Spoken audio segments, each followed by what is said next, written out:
Hi, welcome to your shipper update. I'm Mike Vincent. He's Anthony Smith. It's Thursday, and he's not in a good mood. Well, he's in a good mood, but he's always in a good mood. Always in a good mood. But so there's a little concerning data today, yeah? There is. So this is the third consecutive week that we've had increases for initial jobless claims. Yeah. Comes out every week, every Thursday morning. I wake up and I'm just chomping at the bit at 8:30 because we're going to get initial jobless claim numbers, and I get to see where those movements were. And so we saw the latest movement, and unfortunately it was an upward movement.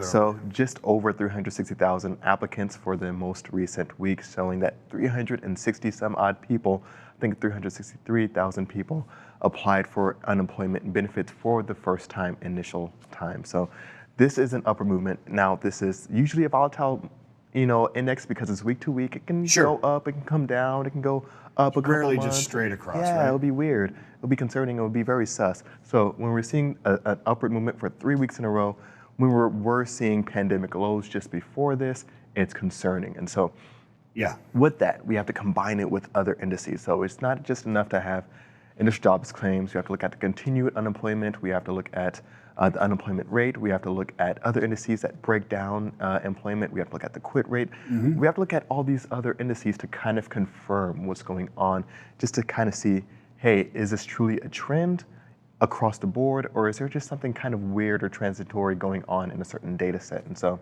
that's one of the great points you brought up earlier is, could this just be people leaving their jobs as opposed to not staying off of the unemployment? So that's also another potential right there, especially after the recent announcement from the Biden administration around there being implications for private companies that have unvaccinated employees or don't have employees that are above weekly 100, tested. right? Exactly. Yes. Yeah, so, that could be an effect, right? We don't know for sure, but that could be one of the effects. There's a lot of things that are there that could cause this. Exactly, and so you're looking at other things like people joining the gig economy, starting their own business, and all these other things could be at play. Of course, we know within the freight industry, if you're a driver, it's going to be a little bit more harder to become an owner-op just because there's going to be a few more barriers.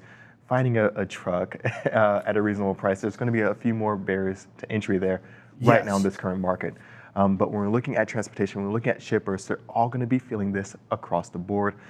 Finding employment, we're talking earlier in the week about Amazon lifting some regulations on drug testing to make it easier or open up the job applicant pool to really kind of make sure they can have more employees and retain employees and within their company. So there's going to be pain across the board for shippers as they try to get more people in position to work, to help manufacture these goods, to help produce these goods, and then all the way through the supply chain to help disperse these goods and ship these goods out into the country. Yeah, absolutely. And just getting the goods, moving the goods. The logistics costs are much higher, obviously. We've been talking about that for a long time. Now you've got to give more incentives, et cetera, to get people back to work.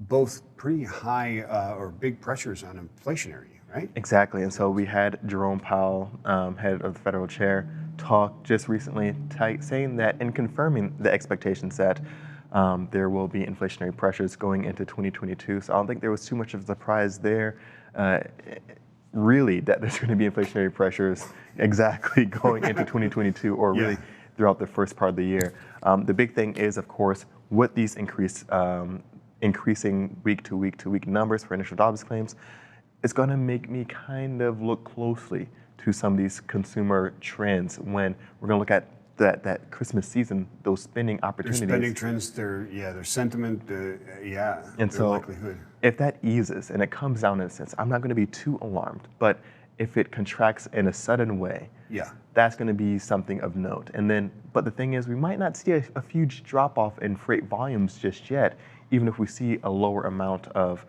consumer activity, just because there's so much backlog, there's so much to push through. I was going to say, there's so much out there. It's going to take them a month to catch up anyways for the freight hitting here. And then you got so much backup in the ports exporting to the United States. And then you got the backlogs, right? Exactly. And so really, it's going to take a lot to crash all of that. I like a demand could do the supply chain a little good right now if there was a little bit of ease. Seriously, it really could. But so the growth in jobless claims, initial jobless claims, it is growth. It's a trend across three weeks. It's not at a level where you're panicking, though, is what we're talking about. Not at a level, no. It's like, this is a little concerning right now. It's something to keep my eye on. Hopefully it does curve back down. and there's reasons to explain why it's happening. Hopefully those don't take fire and it starts to shoot up more. Exactly. Right? Is that kind of what we're reading into this a little bit? Exactly what we're reading into it. And so really, I think perfect summary, it's concerning, but nothing too alarming yet. Going to watch it closely. You should watch it closely.